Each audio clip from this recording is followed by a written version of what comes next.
Classroom का जो discipline होता है, जो एनवायरनमेंट होता है, उसको जो सबसे बड़ी चीज़ ख़राब करती है या टीचर की जो मिस्टेक जो है वो उसको ख़राब कर देती है, वो मिस्टेक क्या होती है भला?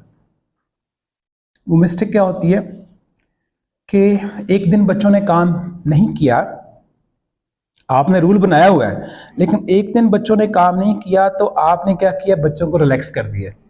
अगले दिन फिर काम नहीं किया तो आपने क्या किया है, सख्ती की है या पनिश किया है। एक दिन बच्चों ने शोर किया है, आपका मूड अच्छा था, आपने कुछ भी नहीं किया, बच्चों को रिलैक्स कर दिया है। अगले दिन आपका मूड अच्छा नहीं था तो अब आपने क्या किया है, बच्चों को पनिश किया। ठीक है, एक दिन तो बच्चे बातें कर रहे थे, आपका मूड अच्छा था, आपने नजरअंदाज कर दिया, कुछ भी नहीं कहा, लड़ रहे थे बच्चे। अगले दिन वही बच्चे जो है वो आपस में लड़ रहे थे या शोर कर रहे थे, अब आपने क्या किया, पनिश कर दिया, सजा दी है, डांटा है। ये मिस्टेक क्या है भला कि एक दिन आप उसी मिसबिहेवियर को क्या करते हैं, नजरअंदाज कर देते हैं।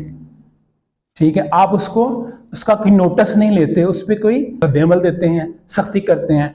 अच्छा, ये जो मिस्टेक है टीचर की, याद रखिएगा, ये बड़ा कैसे मजीद डिसिप्लिन को खराब करती है भला? कैसे करती है? हाँ, बस आपने ऐसे किया क्लासरूम के अंदर, तो इसका इसका मैसेज, बच्चे क्या मैसेज ले रहे हैं इससे? हाँ, सबसे बड़ा मैसेज क्या जा रहा है कि बच्चे को ये समझ ही नहीं आ रही कि मुझसे क्या तवक्कुआत है, एक्सपेक्टेशन है क्या। जब आप इस तरह कंसिस्टेंटली क्या करते हैं, किसी चीज को इंप्लीमेंट नहीं करते, वेरी करते जाते हैं, रोज आपका रद्द-ए-अमल डिफरेंट होता है, तो बच्चे को ये समझने में दिक्कत होती है कि मुझसे असल में बिहेवियर एक्सपेक्टेशन है क्या, यानी ये क्या होता है, ये धुंधला जाता है बच्चे के सामने। और दूसरा, आप पता है क्या प्रॉब्लम क्रिएट होता है, जब आप एक बच्चे को मारा, एक बच्चे को आपने सेम बिहेवियर पे छोड़ दिया, अगले दिन आपने दूसरे किसी और बच्चे को क्या की, पिटाई कर दी, पनिश कर दिया, तो उसका नतीजा क्या होता है कि बच्चे ये समझते हैं कि मेरे साथ क्या हो रही है, नाइंसाफी हो गई है, कल इसने भी यही काम किया था, इसको तो टीचर ने कुछ कहा नहीं है और मुझे क्या किया है, मुझे पनिश कर दिया है। अब क्या होता है कि एक जो है वो बच्चा है ना, बड़ा नहीं है आपकी तरफ, बच्चा है, तो अब वो क्या सोच रहा है कि टीचर मेरे साथ फेयर नहीं है, उसको क्या कर रही है, फेवर दे रही है। तो ये दूसरा जो है, इसके नतीजे में क्या होता है कि बच्चे मजीद रद्द-ए-अमल देते हैं, और क्या होता है, क्लासरूम का इन्वायरमेंट क्या होता है, और ख़राब हो जाता है।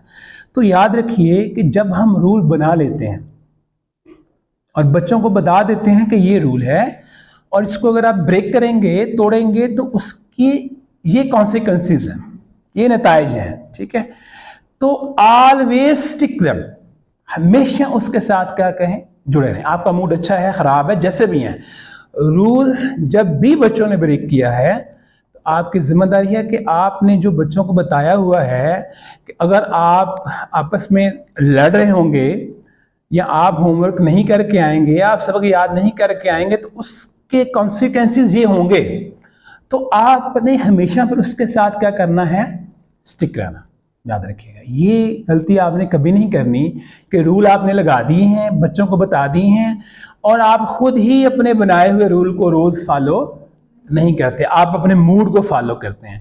तो ये जो चीज़ होती है, याद रखिएगा, ये एक्चुअली बच्चों को जो है वो उनके ज़हन से बात ही निकल जाती है कि रूल्स भी हैं और उनकी कोई अहमियत भी नहीं है, और वो ये समझते हैं कि रूल क्या है, टीचर का मूड, ये रूल है, टीचर का मूड अच्छा है तो आप कुछ भी क्लास में कर लें, कोई मसला नहीं है, और टीचर का मूड क्या है, खराब है, तो फिर क्या है, आप छोटा सा भी कोई काम करेंगे उसका आपको नतीजा जो है वो भुगतना पड़ेगा, और वो भी टीचर की मूड के ऊपर है कि कैसा नतीजा होगा। टीचर का मूड बहुत ज़्यादा खराब है तो पनिशमेंट ज़्यादा भी हो सकती है, और टीचर का मूड अगर बहुत ख़राब नहीं है तो काम पनिशमेंट भी हो सकती है।